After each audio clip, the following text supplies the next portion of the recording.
Merci de nous écouter sur les réseaux synchronisés de Radio Mali. Il est 13h.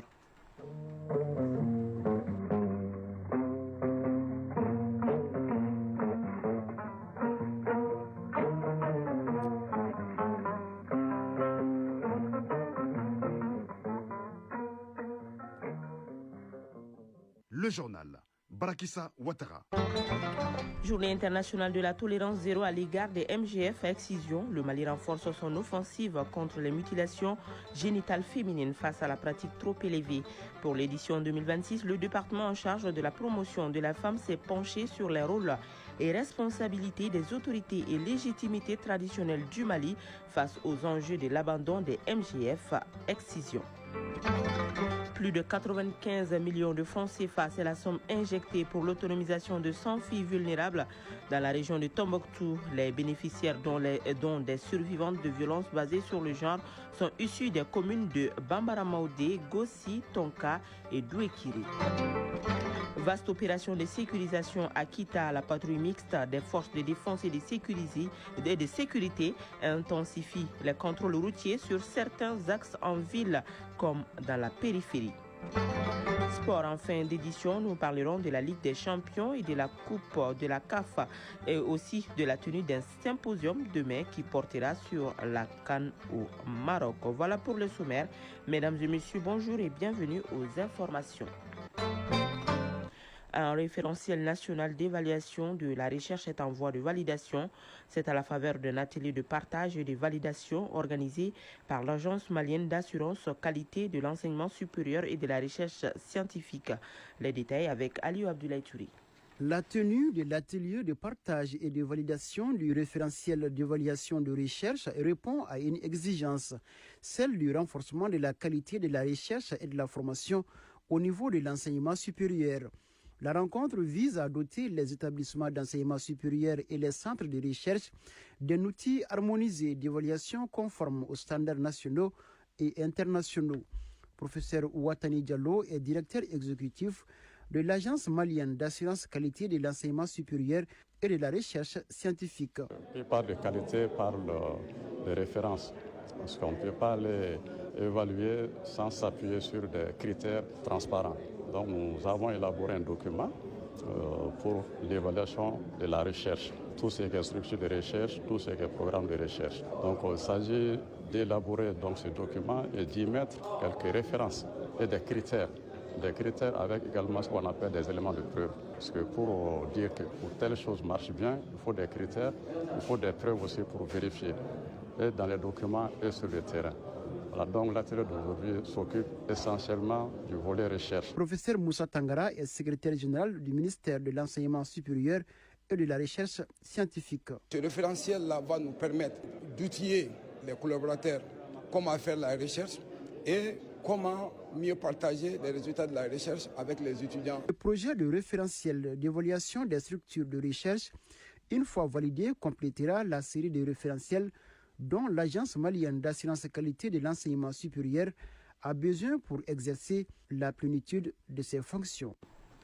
6 février, journée internationale de tolérance zéro à l'égard des mutilations génitales féminines. Le taux de la pratique est toujours peu élevé au Mali, selon le programme national pour l'abandon des violences basées sur le genre. L'information a été donnée par le département de la promotion de la femme au cours d'un point de presse. L'objectif vise à informer les journalistes des initiatives de la journée internationale tolérance zéro à l'égard des MGF, mais aussi renforcer les relations médias et créer de l'engouement autour de la problématique des mutilations génitales féminines. Pour l'édition 2026, le thème retenu est « Rôle et responsabilité des autorités et légitimité traditionnelle du Mali face aux enjeux de l'abandon des MGF, excision Inaba ». Les mutilations génitales féminines sont des pratiques traditionnelles néfastes à la santé de la femme et de la fille et constituent une forme de violence basée sur le genre VBG. C'est pourquoi le Programme national pour l'abandon des violences basées sur le genre, PNVVG, a fait recours aux hommes de médias pour relayer l'information sur la commémoration de la journée internationale MGF Excision, parler des acquis et les défis. Fili Diallo, représentante du Plan international Mali. Donc c'est d'une évidence que si on veut que l'information passe, il y a lieu que ceux-là qui ont la main à la pâte comprennent et aussi soient à même de passer la bonne information et acquis des droits. Puisque nous sommes en train de dire que c'est le changement qui est souhaité. Les normes sociales ont la peau dure, mais encore faudrait-il que la bonne information soit partagée. Youssouf Barayo, directeur du programme national pour l'abandon des violences basées sur le genre. 89% des femmes de 15 à 49 ans et 70% des filles de 0 à 14 ans, dont 36% avant l'âge d'1 an, ont été excisées. Aussi, dans les tranches d'âge 1 à 4 ans, 28% sont excisés. Et dans la tranche d'âge 5-9, 5% sont excisés. Au plan national, le Mali s'est engagé à mettre en œuvre les instruments internationaux et africains contre les MGF à travers leur signature, leur ratification et leur adhésion. Malgré cela, il n'y a toujours pas de loi contre ces pratiques. Youssouf Barayogo, directeur du programme national pour l'abandon des violences basées sur le genre. La loi, effectivement, nous avons proposé un avant-projet qui a porté sur les violences basées sur le genre, y compris les mutilations génitales féminines. Alors, nous savons qu'il y a de ces communautés, il y a de ces groupes sociaux qui tiennent à cette pratique. Par contre, il y a d'autres qui se sont débarrassés. Alors, qu'est-ce qu'il faut? Parce que si une loi est prise, ça concerne tout le monde, qu'on soit pour ou contre. Donc, il a été conseillé de travailler encore au fond pour que nous puissions sensibiliser au maximum les populations. Considérées comme une pratique ancrée dans nos mœurs, les MGF excisions ont un impact sur la vie des couches vulnérables. Radio Mali à Tombouctou et environ 99.9 MHz en FM. Dans la cité des 333 100 filles vulnérables survivantes de violences basées sur le genre, issues des communes de Bambara Maoudé, Gossi, Tonka et Douekiré verront leur vie changer.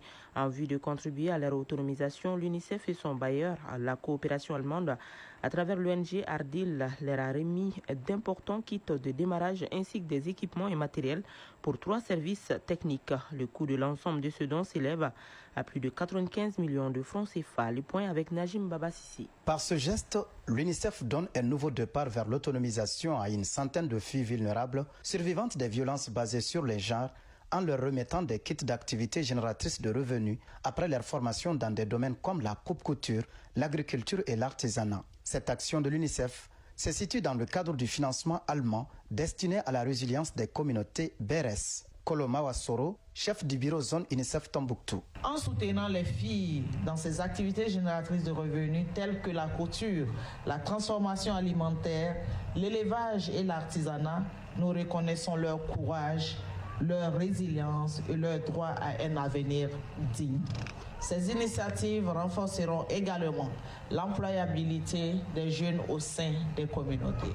Ce lot comporte également un stock de 1090 kits d'urgence destinés aux enfants vulnérables et des équipements et matériels au service de la Direction régionale de la promotion de la femme à la Maison de la femme de Tombouctou pour leur fonctionnement. Aussi, la dotation de l'antenne régionale de l'Office central des stupéfiants en matière de sensibilisation, déjà classée première des régions du Mali en termes d'activité de sensibilisation sur la lutte contre la consommation des stupéfiants. Ibrahim Alassane Sissé, directeur régional de la promotion de la femme, de l'enfant et de la famille, porte-parole des bénéficiaires. Nous pensons que cette donation va permettre à chacune de ces structures, à chacune des bénéficiaires, une autonomisation particulière. Après avoir salué le partenaire pour ses multiples actions, le représentant du gouverneur instruit aux bénéficiaires le bon usage de ces matériels et kits acquis. Bemba Tunkara, premier adjoint au préfet du cercle de Tombouctou, représentant le gouverneur.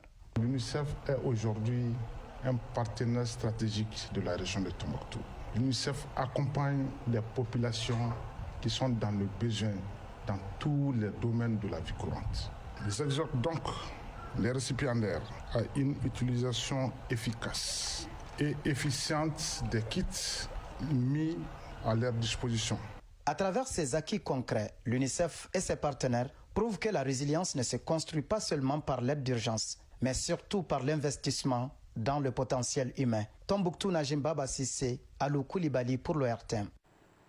Patrouille d'envergure dans la capitale de l'Arachide. La patrouille mixte des forces de défense et de sécurité passe au peigne fin la ville de Kita ainsi que la périphérie. On en sait plus avec Mahamadou Alioubari. C'est une vaste opération de sécurisation conformément aux orientations de la hiérarchie militaire. La patrouille mixte des forces de défense et de sécurité a fait le tour de la ville de Kita et ses environs. Contrôle de routine de véhicules et d'engins à deux roues sur certains axes et en ville comme dans la périphérie. L'opération vise à garantir la tranquillité et la sécurité des citoyens. Contrôleur principal de police, Aliou Kone, directeur régional de la police nationale de Kita. L'objectif visé, c'est de sécuriser les personnes et de leurs biens. Cette patrouille proprement dite, nous avons des véhicules, des motos et la patrouille est également pédestre, notamment les nids criminogènes. Donc la fouille systématique de tout engin, 2, 3 ou 4 roues. Lieutenant-colonel Souley Moussa Maïga, commandant du groupement de la garde nationale de Kita. En ce qui concerne la patrouille, c'est effectué dans le cadre de la sécurisation des personnes et de leurs biens pour leur permettre de vaguer à leur occupation. Mouro Sidibé, usager. L'initiative nous enchante beaucoup. En tant que chauffeur, il nous arrive de circuler sans rencontrer nos chefs. Mais si aujourd'hui on les rencontre personnellement, vraiment ça nous va droit au cœur. Les forces mobilisées bien équipées sur des motos à pied et dans des véhicules étaient visibles sur l'ensemble des zones stratégiques de la capitale de l'Arachide, de jour comme de nuit. Une présence militaire qui permet de traquer les forces du mal. Lieutenant-colonel Omar Sidi Koulibaly, commandant du groupement mixte de la gendarmerie nationale de Kita. Il s'agit de renforcer la sécurité et de prévenir les menaces. Ensuite, ça met en confiance la population. Daouda Maïga, gouverneur de la région de Kita. Vous le voyez, tous les corps sont là. Cela nous permet de veiller au grain à la sécurité, non seulement en ville, sur les axes autour de la ville, mais aussi de glaner tous les renseignements nécessaires afin d'échapper à toute surprise. Nous continuons à appeler de tous nos voeux la collaboration de la population, ce qui n'a pas fait défaut jusqu'à présent, et que cela se perpétue et continue. Et je pense que l'information relative à la sécurité nous a permis, de façon régulière, en tout cas hebdomadaire, de pouvoir anticiper. L'hiérarchie militaire a invité la population de Kita à la vigilance et à signaler toute activité suspecte en ville ou dans les périphéries. Kita, Mohamed Alioubari, Nouhou Kamara, Mohamed Fabrice Kambo pour l'ORTM. Les nouvelles à l'international au Congo-Brazzaville, le président Denis Sassou Nguesso est candidat à sa propre succession. L'annonce a été faite hier dans un communiqué. Âgé de 82 ans, il est revenu au pouvoir en 1997 à la suite d'une guerre civile. Rappelons qu'il a fait modifier la Constitution pour supprimer la limitation à 2 mandats présidentiels et s'est fait réélire en 2016 et en 2021. Au menu de ce scrutin prévu le 15 mars prochain, 3 formations d'opposition sans représentation parlementaire sont à la course pour la présidentielle. Au Nigeria, 89 chrétiens retenus en captivité depuis mi-janvier ont été libérés hier. Ils étaient retenus par des gangs criminels dans le nord du pays.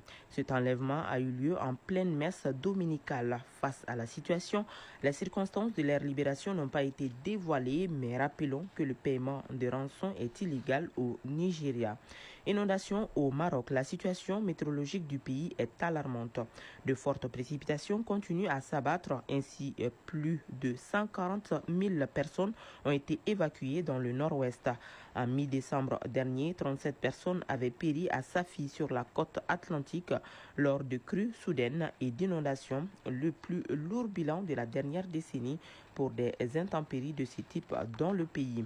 Après plusieurs semaines de tensions diplomatiques, l'Iran et les États-Unis vont mener aujourd'hui des négociations sur la question du programme nucléaire iranien. Les représentants des deux pays vont se rencontrer dans la ville d'Oman en Iran. Cette rencontre a pour objectif d'apaiser les tensions entre Téhéran et Washington. Mali Actualité, il est 13h passé de 14 minutes.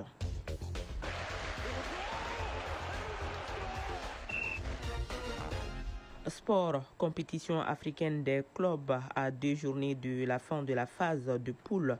Plusieurs clubs peuvent valider leur qualification, tandis que d'autres jouent leur survie dans une phase de groupe plus ouverte que jamais.